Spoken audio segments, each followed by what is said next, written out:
Hello YouTube viewers! So for today's video, kakain kami ng buko juice. So ngayon, merong hinar sila na coconut climber para kunin yung fresh buko juice sa taas. Yan. Sila yung mga buko pilot.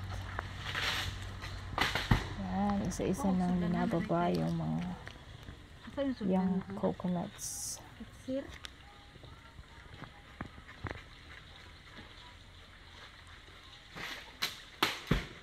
Ayun, meron pa.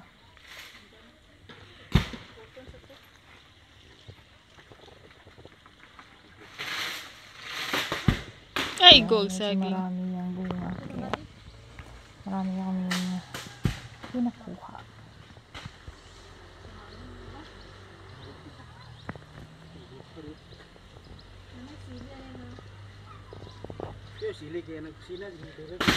Yun. Sunod na yung kinuha niya. Tapos pinupulo na yung tangkay. So gagawin din yung walis. Naaram de klaro.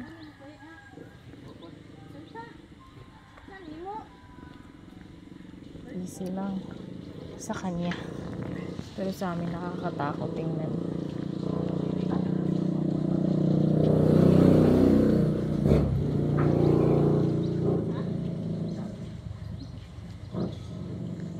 Ang tawag sa amin yung parang hagdan sa niyog is hak-hak. Yan yung magiging stepping spot para hindi siya mahirapang bumaba or umakyat. So after nun is kinuha na namin yung mga niyog. Tapos isa-isa ng binibiyak. Kinukuskus na rin yung mga na-open na.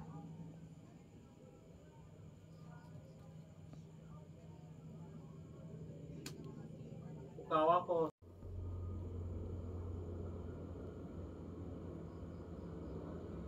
Napaka smooth or napaka lambot nung kanyang flesh. Parang yan yung tinatawag na malauhog. Yan. Medyo marami-rami yan.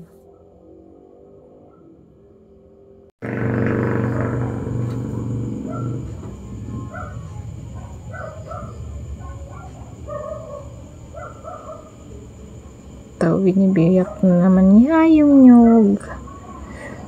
Medyo maputik kasi maulan dito.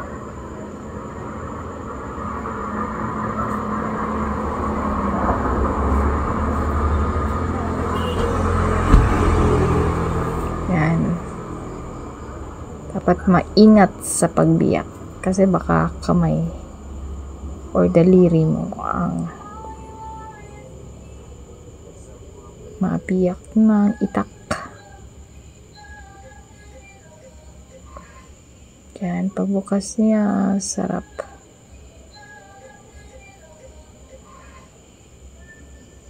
Ito, ibang buko na naman.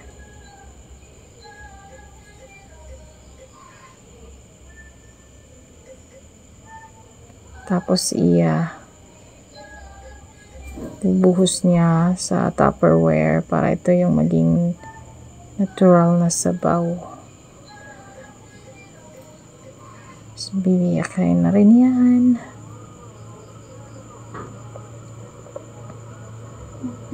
Kakagutom.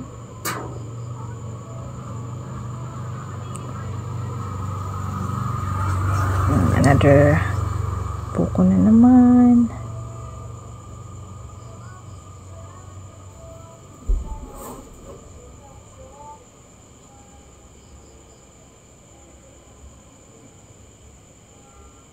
Yun. Kasi marami na kaming juice. Ginawa na lang niyang panghugas ng kamay.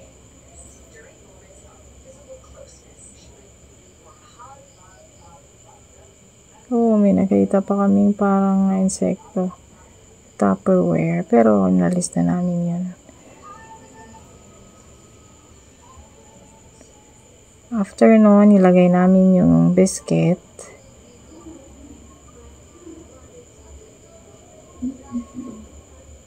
Sarap. Nakakatakam.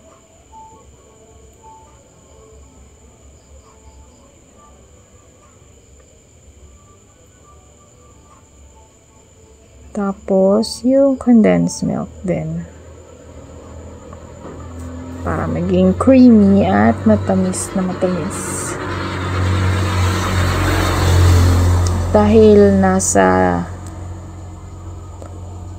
lugar na hindi masyadong maraming naninirahan, hindi na kami nakabili ng yelo. Malayo kasi yan sa sentro. Pero masarap pa rin.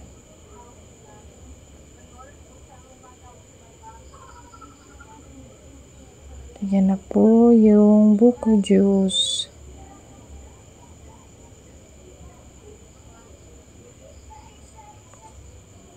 Salamat sa panonood.